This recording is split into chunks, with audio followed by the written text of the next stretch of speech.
Vivemos em um país privilegiado em recursos hídricos, mas apesar desta abundância, a água é um recurso natural limitado.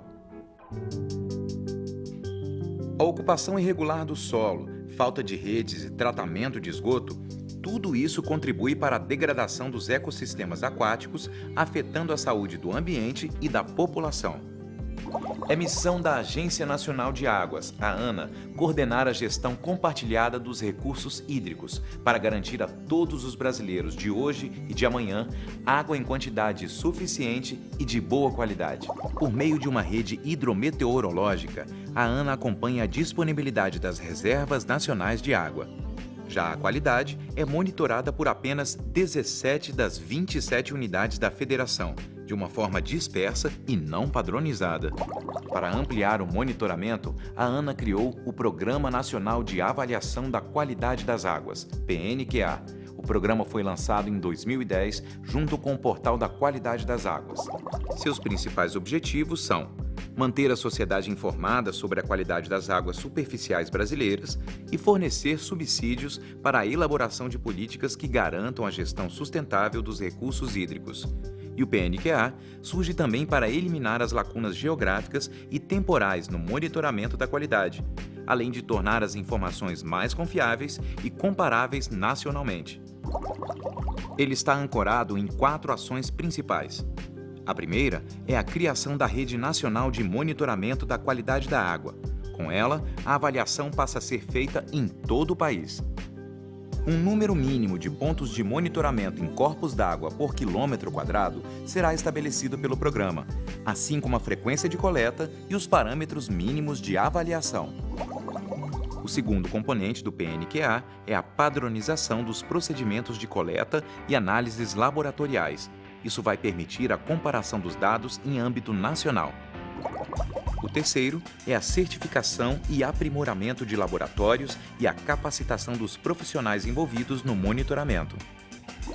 E o quarto componente do PNQA, a avaliação da qualidade da água, com os resultados divulgados e disponíveis à sociedade. Aqui nós vamos tratar do segundo componente do PNQA, a padronização. E um passo fundamental para isso é o Guia Nacional de Coleta e Preservação de Amostras. Este guia é publicado pela ANA em parceria com a Companhia Ambiental do Estado de São Paulo, a CETESB, e o Banco Interamericano de Desenvolvimento.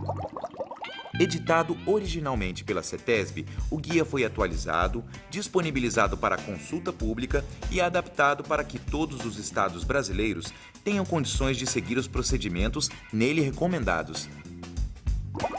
Este vídeo é o primeiro de uma série que integra a publicação. Nos próximos, nós vamos explicar cada etapa da coleta em águas brutas. Leia o guia, assista aos vídeos. Esperamos que esses instrumentos possam apoiá-lo no monitoramento da qualidade das águas e, com isso, contribuir para a conservação desse nosso importante recurso natural.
Olá!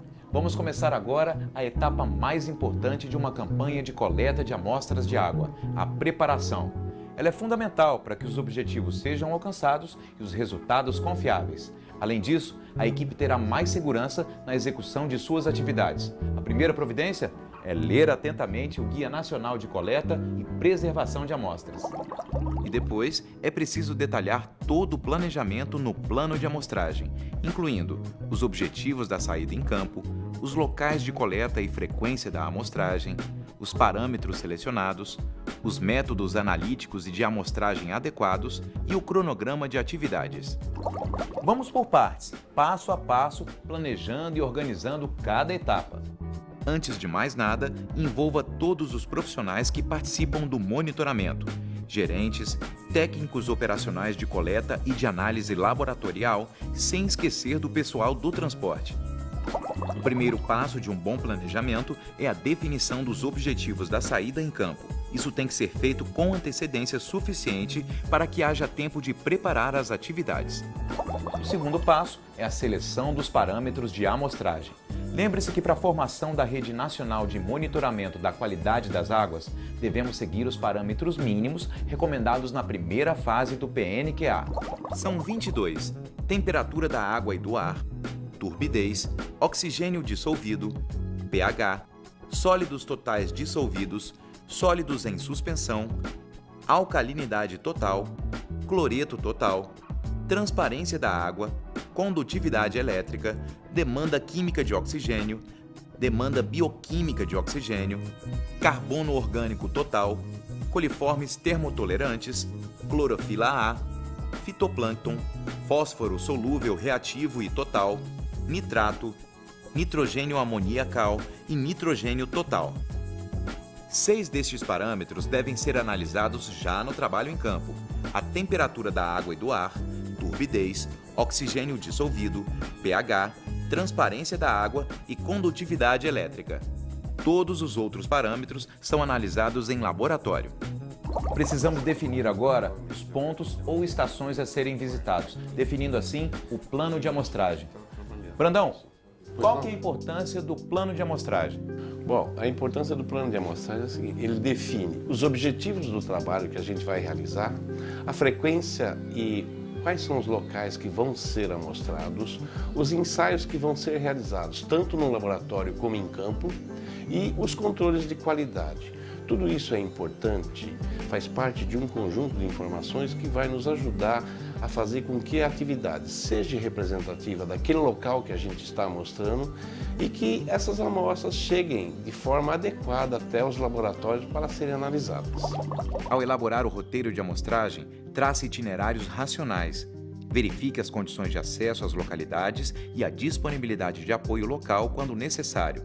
Por exemplo, compra de gelo, combustível, fita adesiva e etc. Não se esqueça das caixas térmicas para realizar o acondicionamento e transporte das frascarias e material de coleta. Calcule o tempo necessário à realização do trabalho. Cheque o horário de funcionamento das transportadoras, rodoviárias locais e empresas aéreas, se necessário. Use um sistema de informações geográficas para desenhar o mapa com a localização dos pontos de coleta. Ele deve conter informações sobre rodovias, pedágios, enfim, o trajeto que será feito em detalhes. Envie a programação de coleta aos laboratórios que vão receber as amostras. Eles também têm que estar preparados para fazer as análises a tempo.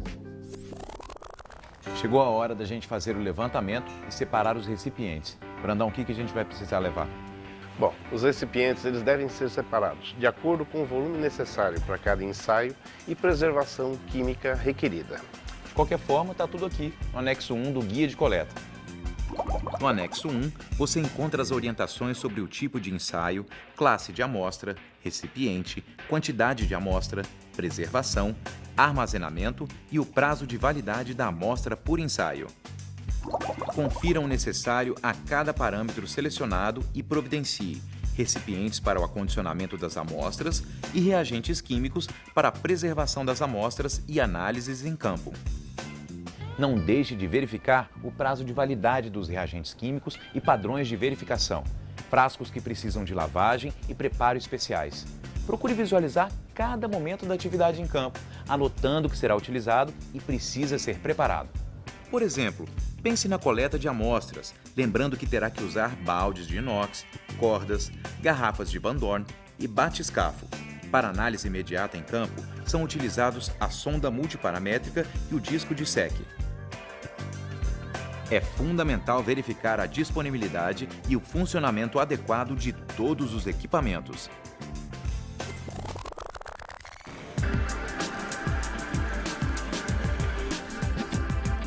Agora, vamos fazer a preparação da frascaria. Acompanhe ali o pessoal fazendo a limpeza dos recipientes.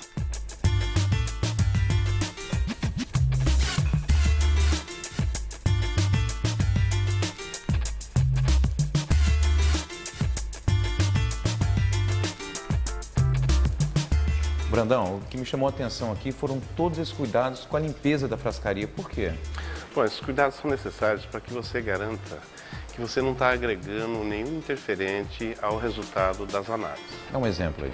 Por exemplo, aqui, se eu estivesse utilizando um detergente comum, é um detergente rico em fosfato, em fósforo, e eu poderia estar interferindo na análise de fósforo total, de ortofosfato solúvel ou surfactantes. Aí você usa um detergente neutro. Um detergente neutro. Aí uma vez tudo limpo, o que vem depois? Após tudo limpo, nós retiramos uma quantidade de frascos e encaminhamos para o laboratório para análise, para garantir que o frasco está isento desses interferentes. E essa análise tem no manual? Sim, isso aí se encontra no capítulo 4, a parte de controle de qualidade das frascarias.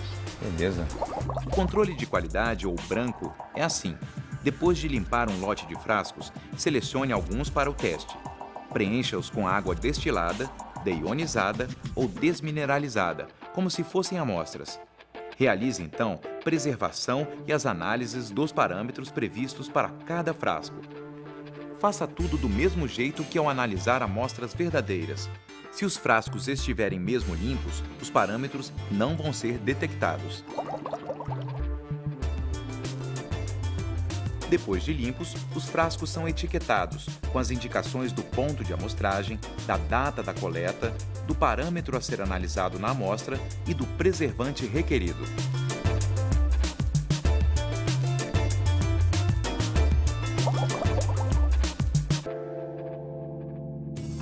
Bom, a frascaria já está toda pronta, passamos agora aos ajustes dos equipamentos. Já está ajustado, Vinícius? Claro que sim. Todos os equipamentos, antes dos ensaios de campo, devem ser ajustados de acordo com as recomendações do fabricante no laboratório. Após os ajustes, deverão passar por um processo de verificação os sensores se estão lendo corretamente antes e depois das medidas em campo. E a bateria? É a primeira coisa que eu checo.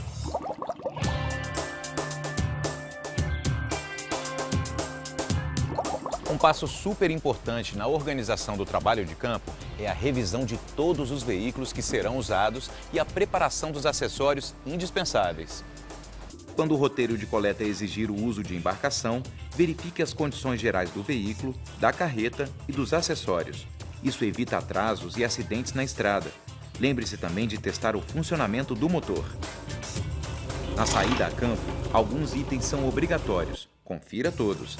Tanque e mangueira de combustível, bateria, tampões de casco, remos, colete salva-vidas para toda a tripulação, âncora, extintor de incêndio, cordas, luzes de sinalização noturna da embarcação e da carreta e estepe também para a carreta. E uma recomendação. Veja se os documentos da embarcação e da carreta estão em ordem e a habilitação náutica dos operadores também. Isso é tudo, né, Vinícius? Não.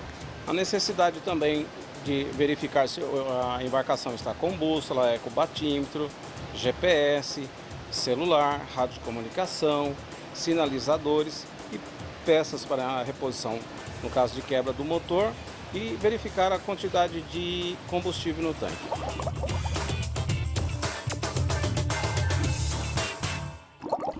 Com segurança não se brinca, né? E como as condições de trabalho em campo são muito variadas, é importantíssimo que todos os profissionais sejam bem treinados para a tarefa que vão desempenhar. E não dá para abrir mão, claro, dos equipamentos de proteção individual. Aventais, luvas, botas, óculos de segurança, capa de chuva e protetor solar.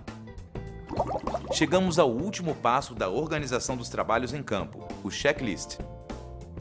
Isso quer dizer conferir tudo. Faça uma tabela relacionando todos os itens necessários à operação: recipientes, soluções químicas, material de apoio, transporte e acessórios. Saia a campo com a ficha de coleta, porém, antes de sua saída, confira item por item. Beleza, já podemos sair para campo, mas isso fica para o próximo vídeo. Até lá!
Estamos aqui já à beira do rio Tietê, nos preparando para começar o trabalho de campo.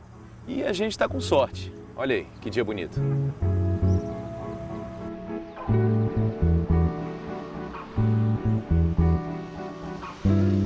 Com ou sem sol, muito importante o filtro solar, porque a gente vai passar muito tempo exposto à luz. É isso aí. Estamos prontos para iniciar a nossa atividade, a análise imediata em campo.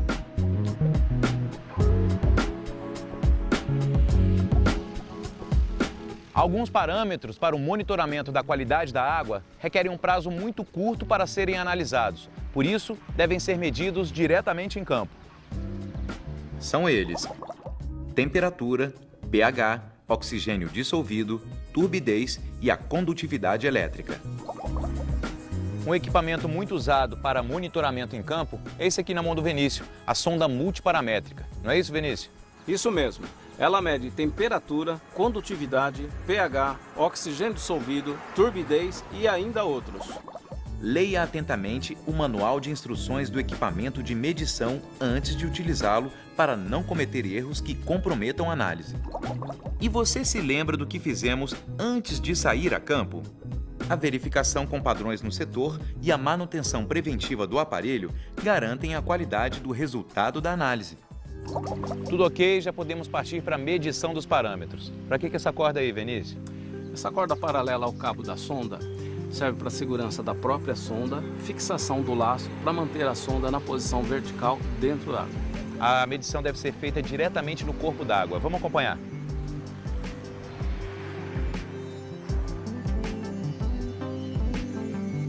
Mergulhe a sonda na água com o cuidado de evitar que bata no fundo, para não provocar a suspensão de sedimentos, afetando os resultados da leitura. Aguarde o tempo de estabilização indicado pelo manual do equipamento. Com a sonda na água, verifique no visor os resultados da análise. Armazene os dados na memória do equipamento. Depois, anote os resultados na ficha de coleta, conferindo a unidade de medida de cada parâmetro.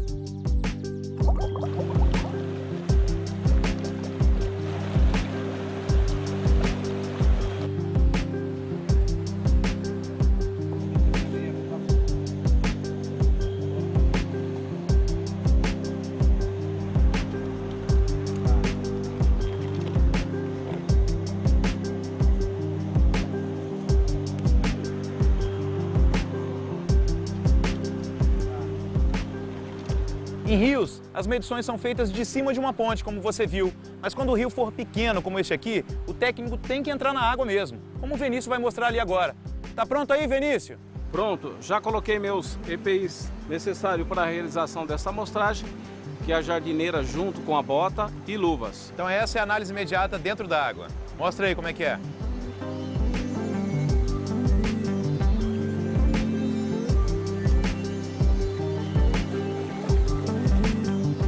Se a correnteza estiver forte, use uma corda paralela ao cabo com um lastro, para garantir que o equipamento desça na vertical, como forma de assegurar o resultado da análise em campo. Quando não é possível realizar a medição diretamente na água, a alternativa é analisar a amostra coletada em um balde inox.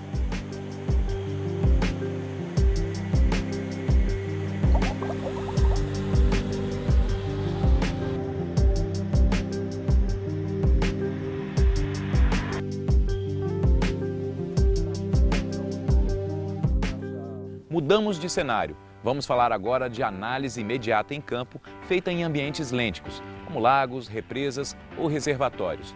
Nós estamos usando um barco, mas caso você não disponha de uma embarcação, faça a medição de cima de uma ponte. O uso de coletes salva-vidas pela tripulação não é obrigatório, mas estes devem estar a bordo, em número suficiente e em local claramente indicado, para serem prontamente acessados quando necessário. O importante aqui é conferir os dados em 3 profundidades, para garantir uma amostragem representativa de toda a coluna d'água. Então, aqui nós estamos fazendo a leitura dos dados da superfície, esses dados que estão aparecendo na tela. Sei. Aí a cada profundidade você vai tirando uma nova medida. É possível fazer um perfil vertical, realizando as medições em várias profundidades para melhor caracterização do ambiente. Em águas onde o fluxo é mais lento, como nesta represa, é importante verificar também a transparência. O que nós vamos usar aqui, Vinícius? Em ambientes lênticos, verificamos a transparência com um disco de SEC, preferencialmente à sombra. Vamos lá. Ao usar o disco de SEC, o técnico deve se posicionar de tal maneira que possa ver o eixo central do disco verticalmente. Observe.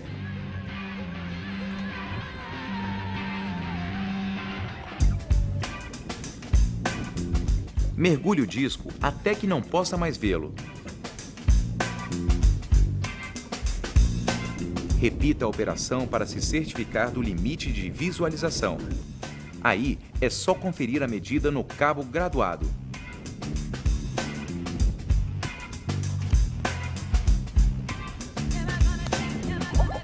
Siga sempre as especificações técnicas e recomendações do fabricante ao usar equipamentos de medição. Assim você terá resultados seguros e confiáveis. Ô Vinícius, não acabou não? O que está fazendo aí? Ainda não.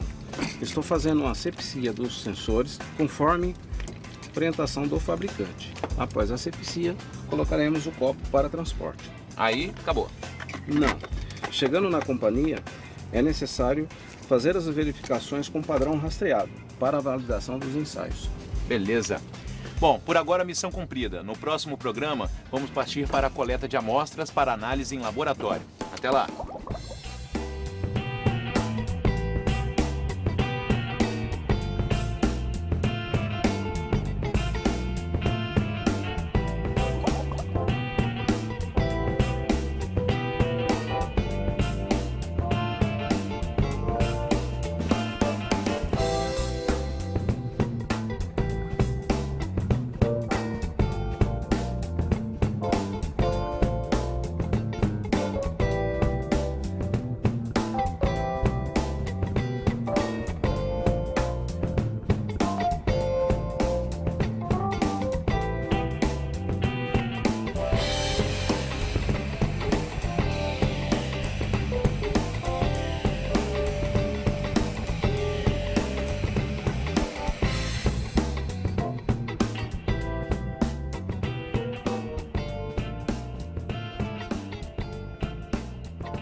Estamos aqui na ponte sobre o rio Tietê, nos preparando para a coleta de amostras para análise em laboratório. Nossa equipe já está ali preparando o material.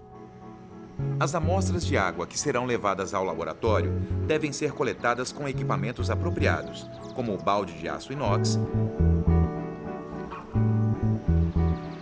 o batiscafo,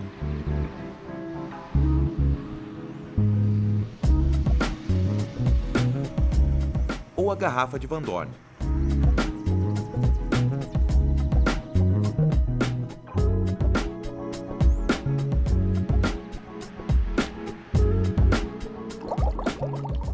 Como agora vamos colher amostras em água corrente da superfície, iremos utilizar o balde de aço inox. Se precisar de mais amostras, devemos coletar com outro balde. Já quando formos para a represa, teremos que usar, além do balde, o batiscafo e a garrafa de Van Dorn.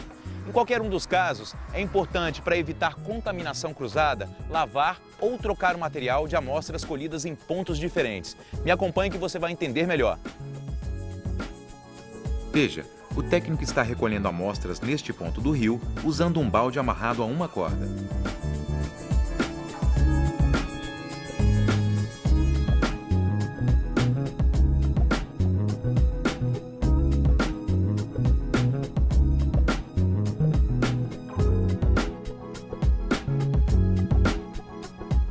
Agora vamos para um novo ponto de coleta. Então precisamos pegar outro balde e também outra corda, para que vestígios de água do primeiro ponto não se misturem à amostra do segundo.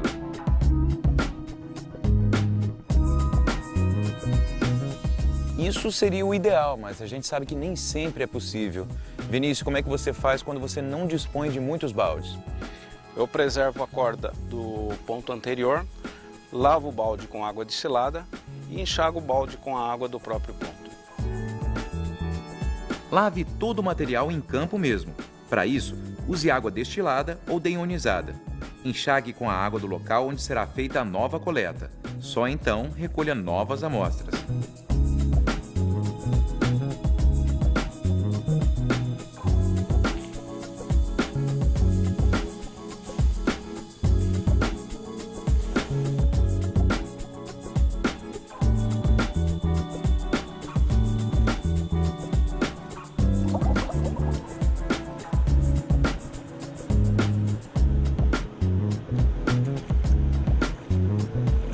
Aqui o Vinícius tem que entrar no rio para fazer a coleta d'água. Por isso ele está usando os equipamentos de proteção individual.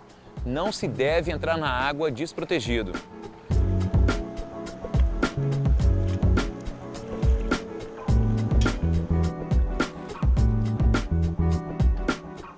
Quando for necessário fazer a coleta de mais de um balde d'água para a amostra, preste muita atenção no procedimento correto.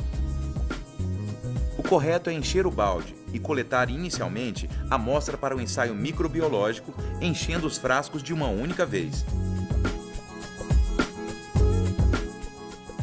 Depois, divida o conteúdo restante de amostra do balde, colocando o mesmo volume nos diversos frascos destinados aos ensaios químicos. Coletar mais água até encher de novo o balde. E, mais uma vez, distribuir a água proporcionalmente nos frascos. Se for preciso, encha novamente o balde e distribua a água em partes iguais, até que os frascos contenham o volume necessário para os ensaios. Deste modo, as amostras ficarão todas iguais, homogêneas. Deixe um espaço vazio nos frascos para homogeneização posterior, sempre que o parâmetro exigir. E tem mais uma recomendação muito importante para a coleta de amostras. Quando elas são destinadas à análise de oxigênio dissolvido, sulfeto, cianeto, compostos orgânicos voláteis e fenóis não podem sofrer aeração. Neste caso, para a coleta, use a garrafa de Van Dorn de fluxo horizontal ou o batiscafo.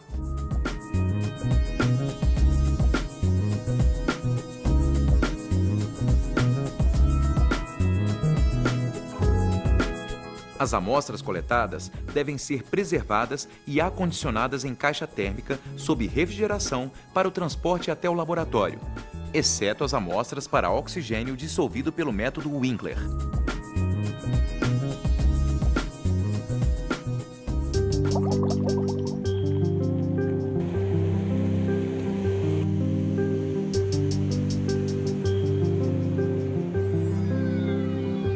Iremos coletar amostras de água na represa do Guarapiranga. Estamos procurando um ponto onde as águas são mais profundas. O local onde estamos indo, de águas mais profundas, foi caracterizado na fase de planejamento e georreferenciado por GPS. Se fôssemos fazer uma coleta de amostras até 30 centímetros da superfície, usaríamos o balde de inox. E para os parâmetros que não podem sofrer aeração, o batiscafo. Mas como aqui vamos fazer uma coleta abaixo disso, vamos usar a garrafa de Van Dorn.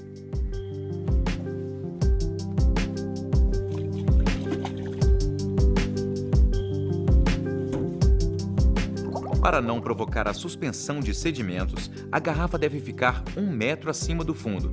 Só desça mais se interessar colher amostras abaixo desse limite.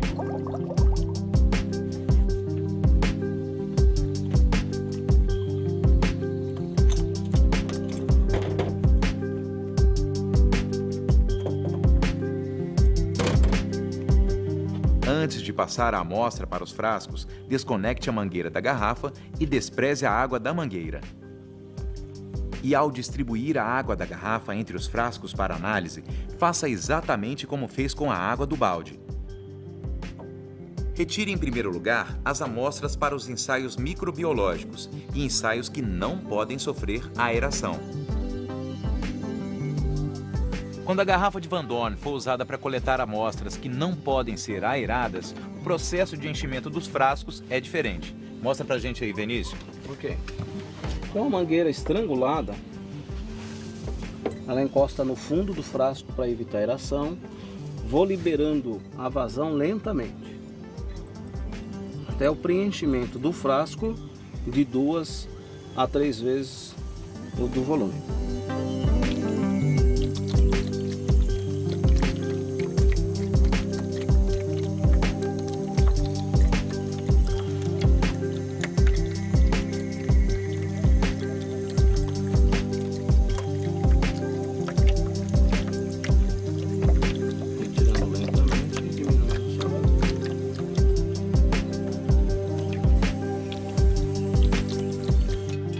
O restante do volume de água contido na garrafa pode ser transferido para um balde de aço inox e distribuído em partes iguais nos demais frascos, até que os mesmos contenham o volume necessário para os ensaios.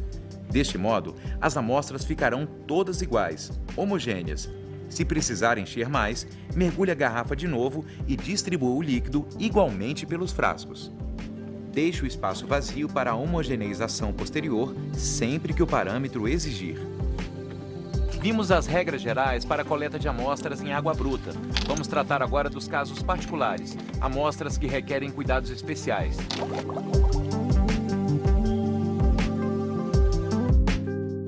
Para a determinação das concentrações de clorofila A, é recomendável colher amostras em réplica em cada ponto. A distância entre uma amostra e outra é aleatória. Essas amostras podem ser coletadas na superfície ou em profundidade. A amostra para análise de clorofila A deve ser filtrada em campo, imediatamente após a coleta. Caso não seja possível, deve ser mantida refrigerada até a chegada ao laboratório, o que deverá ocorrer em um prazo máximo de 48 horas.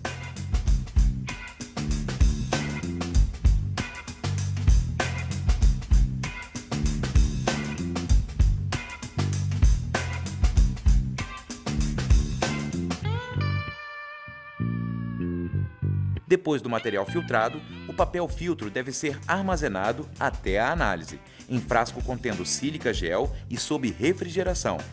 Lembre-se que à temperatura ambiente e sob a ação da luz, a clorofila se degrada rapidamente.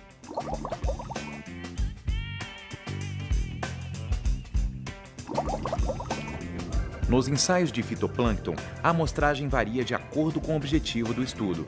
Em águas superficiais, ela pode ser de 3 formas. Pontual, quando a amostra é retirada em uma única tomada. Integrada, quando você faz várias coletas de água e reúne em uma amostra. Ou em réplicas, você recolhe 2 ou mais amostras no mesmo local para análise separada.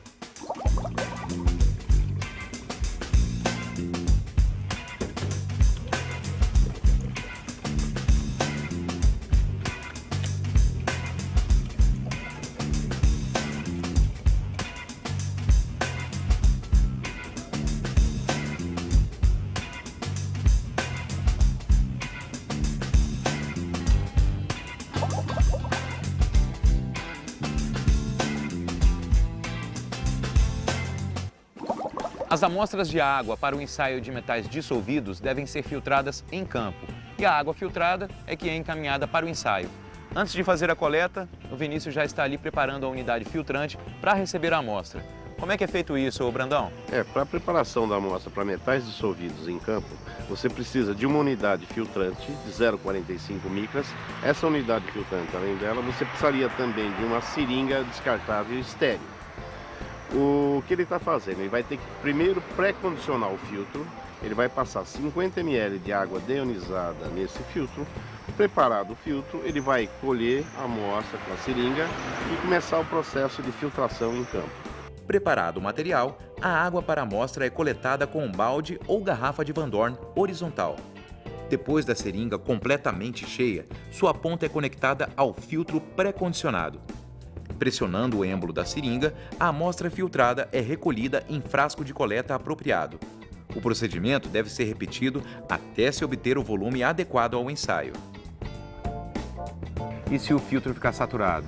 Bom, caso o filtro fique saturado, ele vai ter que preparar uma nova unidade filtrante. Para isso, ele vai utilizar uma nova seringa, uma nova unidade filtrante e todo aquele processo de pré-condicionamento ele vai ter que realizar. E aí é só dar sequência à preparação da amostra até completar o volume necessário para o exame no laboratório.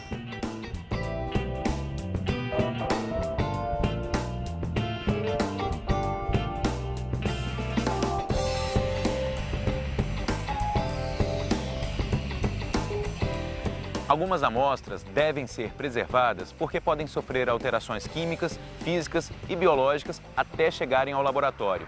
E é disso que a gente vai tratar no próximo encontro. Até lá!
Olá! Vamos tratar agora da preservação das amostras, um cuidado fundamental para que os resultados da coleta sejam confiáveis.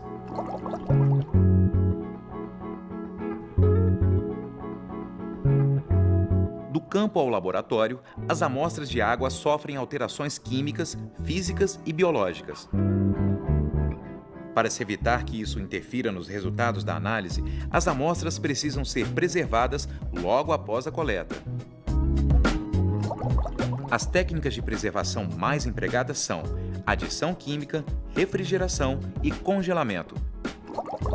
Cada parâmetro a ser determinado em uma amostra requer um tipo de preservação e, no caso da adição química, um conservante específico.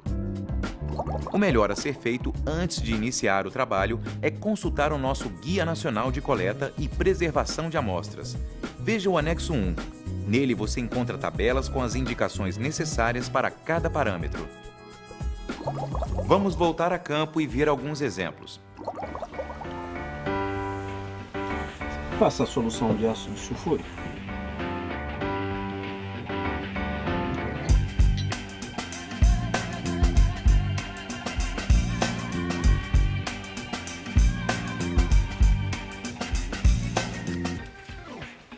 O O método de preservação mais conveniente é o químico, que o Vinícius e o Elimar estão aplicando.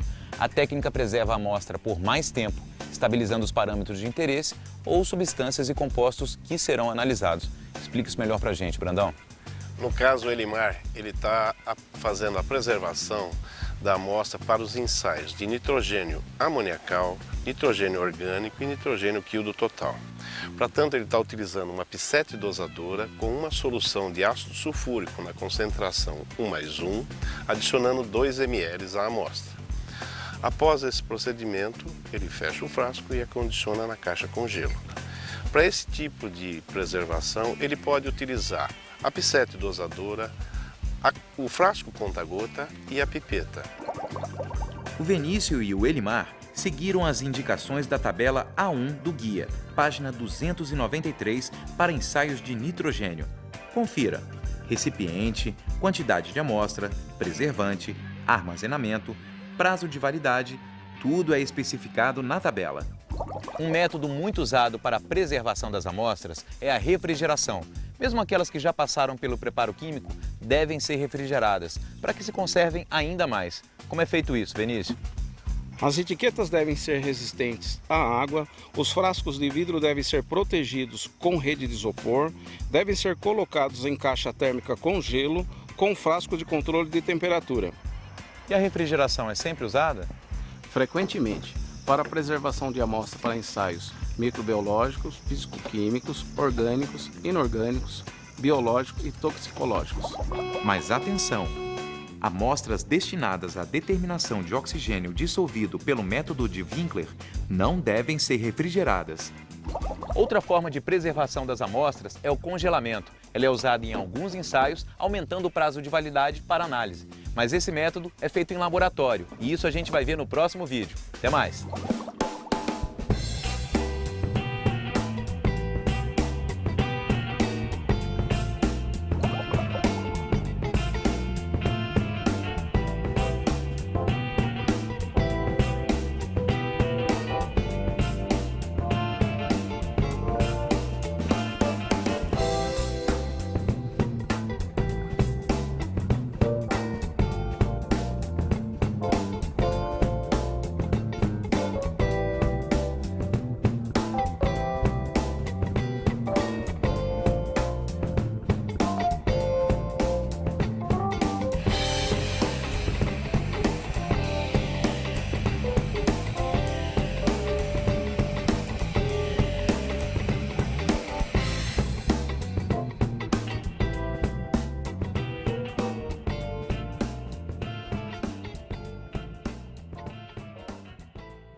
E aí, tudo bem? Estamos chegando ao final da nossa jornada de coleta de amostras de água para monitoramento de qualidade. E nessa hora, todo cuidado é pouco para que o trabalho não vá por água abaixo. Já falamos sobre a importância da preservação das amostras em campo por meio do processo químico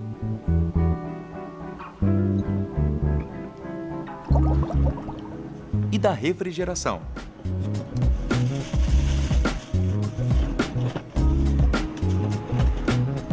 Quais amostras você vai colocar na caixa com gelo? Todas as amostras que foram coletadas devem ser refrigeradas, mesmo aquelas que foram preservadas quimicamente. Tá, e como é que você vai controlar a temperatura? Eu utilizo um frasco como branco de temperatura com água deionizada para garantir que todas as amostras cheguem no laboratório a 4 graus, mais ou menos 2. Todos os frascos devem estar bem vedados e protegidos. Você pode usar para isso estas redes de isopor. As amostras foram preservadas e mantidas na temperatura certa. Agora, muito cuidado para evitar quebra ou contaminação do material.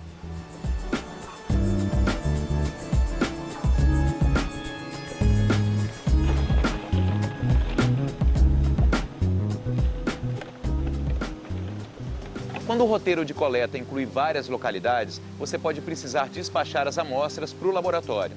Sendo assim, não se esqueça de colocar e fixar as fichas de coleta na parte superior interna da tampa, protegidas em envelope plástico. Avise o responsável por retirar a amostra na transportadora, informando o número do conhecimento de transporte, quantas caixas térmicas você está despachando, nome da empresa transportadora, telefone de contato e a cidade de onde foi despachado. Se assim for, redobre os cuidados ao lacrar a caixa térmica e o volume deve ter uma etiqueta de frágil, identificação com o nome do laboratório e telefone para contato.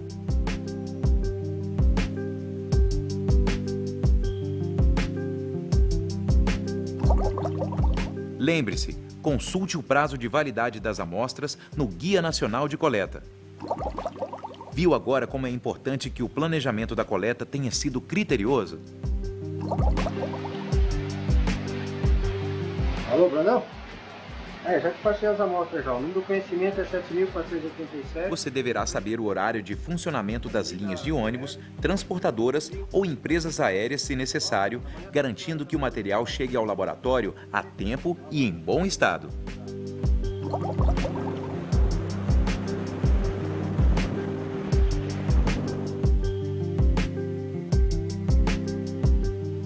O laboratório já estará informado e preparado para receber as amostras e analisá-las o mais rapidamente possível, antes que expire o prazo de validade.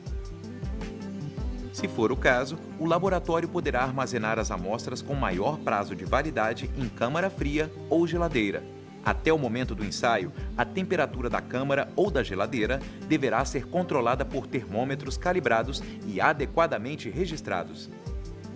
Nós ficamos por aqui, mas leia o guia, assista aos vídeos sempre que precisar. Afinal, eles foram feitos para você.